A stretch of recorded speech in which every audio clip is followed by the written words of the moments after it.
رسوم اعضاء میں جو چیزیں ہیں بہت سے لوگ اس پہ اعتراض کرتے ہیں.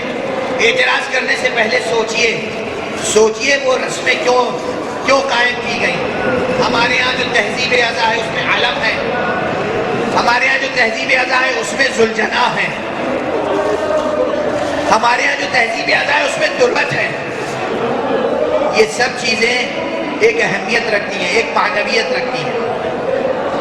عالم توحید ہے، عالم ختم نبوت ہے، عالم اسلام ہے.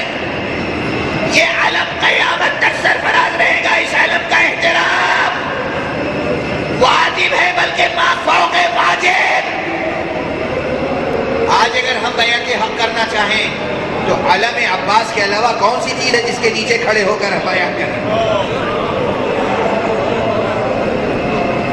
اس علم پر ایک پنجہ ہوتا ہے، وہ کسی کٹے ہوئے بازو کی نشانی ہے. اس علم میں ایک مشق ہوتی ہے، وہ حسین کے اہل حرم اور بچوں کی پیاس کی نشانی ہے. یہ سب اس لیے تاکہ انسان ان مصیبتوں کو یاد کرے، وہ منظر نگاہوں کے سامنے آ جائے جو منظر کربلا میں تھا، تاکہ حسین کی یاد قائم رہے اور گریہ و عزاداری کا حق ادا ہو سکے. ذوالجناح کی شبیہ کیوں بناتے ہیں؟ امام حسین کے اس باوفا راہوار کی اہمیت معلوم ہے آپ کو؟ یہ گھوڑا کتنا باشعور تھا. بس 2-3 جملے عرض کروں گا. اب جی بھر کے گریہ کر لیجیے، جی بھر کے گریہ کر لیجیے. حیف ہے کہ انسان گریہ نہ کرے. امام حسین کا یہ گھوڑا وہ ہے جو بار بار روز عاشورہ گریہ کرتا ہوا نظر آیا. بتاؤ گھوڑے نے کتنی بار گریہ کیا ہے؟ جب امام حسین کو آواز دی ہے علی اکبر نے،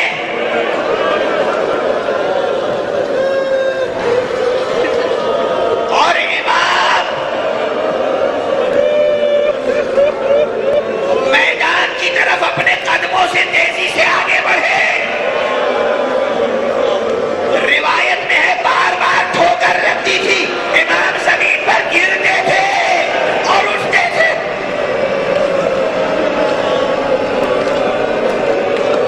اور پکارتے تھے بیٹا کہاں ہو، بیٹا آواز دو، تمہارے مرنے کے بعد میری آنکھوں میں روشنی نہیں رہی. اس موقع پر جب کئی مرتبہ امام زمین پر ٹھوکر کھا کے گرے اور اٹھے، ایک مرتبہ امام نے دیکھا کہ وہ گھوڑا امام کا وفادار راہوار آیا. گویا اتنی دیر میں اس نے میدان کا جائزہ لیا، اس جگہ پہنچا جہاں علی اکبر کا لاشا تھا. اس کے بعد امام کے پاس آیا، امام کی آستین اپنے ٹانگ سے پکڑی.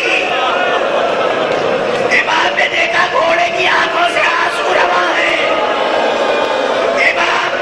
امام کو گھوڑے نے علی اکبر کے لاشے تک پہنچایا.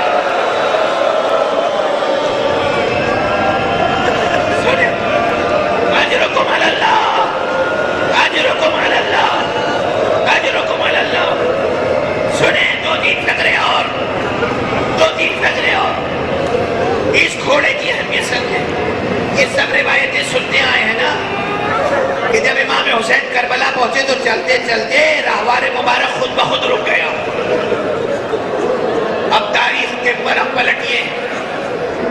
جب پیغمبر ہجرت کر کے مدینے آئے تھے، پیغمبر کا ایک ناقہ تھا. پیغمبر ناقے سے اتر گئے. ہر شخص چاہتا تھا کہ پیغمبر اس کے گھر میں قیام فرمائیں، اس کے محلے میں قیام فرمائیں، اسے اعزاز و شرف مل جائے. پیغمبر نے ناقے کی نکیل اسی کی گردن پہ ڈال دی کہ اسے چھوڑ دو. انہا معمورہ، یہ خدا کی طرف سے معمور ہے. جہاں یہ خود سے رک جائے گا میں وہیں قیام کروں گا. وہ رسول کا ناقہ تھا، یہ حسین کا راہوار. جب حسین کی منزل آخر آ گئی خود بخود رک گیا.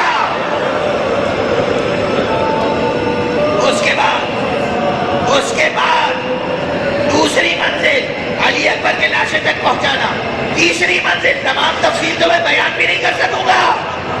تیسری تفصیل جب امام حسین، آپ کو یاد ہے میں نے اس مرتبہ کراچی میں پہلی بار ایک روایت پڑھی تھی، اس سے پہلے میں نے نہیں پڑھی تھی. روایتیں نگاہ میں ہوتی ہیں مگر پڑھنے کی سکت نہیں ہوتی،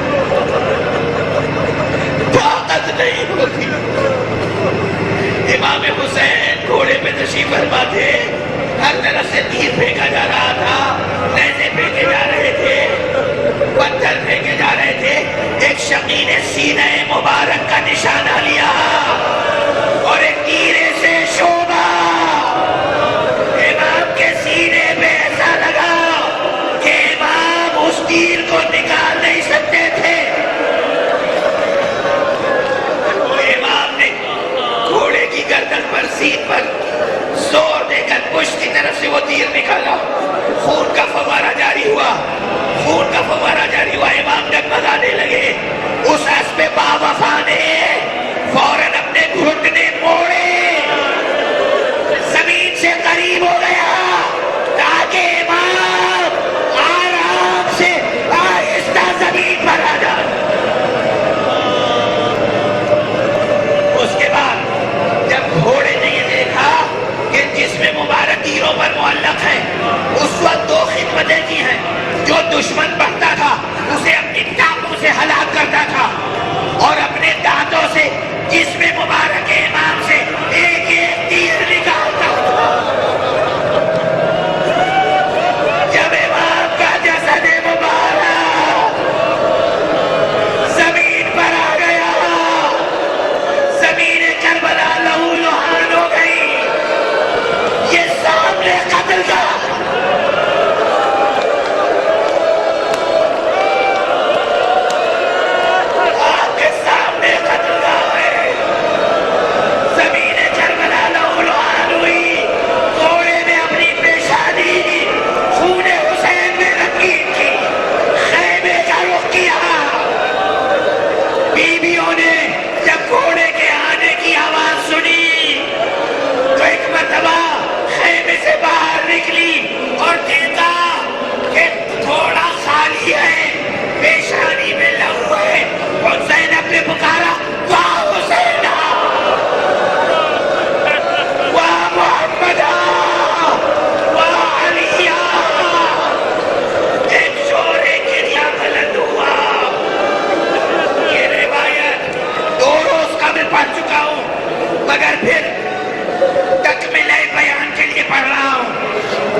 حسین کی وہ 4 سال کی بچی نہیں ہے۔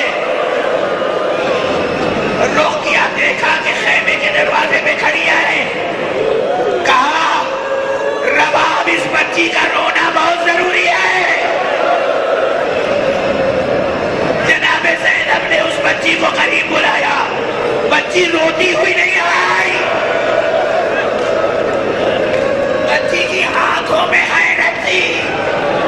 ایک مرتبہ بچی آہستہ آہستہ قدموں سے آگے بڑھی، باہیں پھیلائی، گھوڑے نے گردن جھکائی، گھوڑے کے کان میں کہا حیث قیا ابی، آپ کو دل افشانا، میرے بابا کو پانی پلایا گیا یا پیاسا قتل کر دیا گیا۔ بس سنو گے عزیزو، گھوڑے نے یہ جملہ سنا، اپنا ساتھ زمین پر رکھنا چاہا، گھوڑا وہی گھوڑے نے اپنی جان دے دی۔ واہ حسینہ، واہ علیہ، واہ محمدہ، واہ حسنہ۔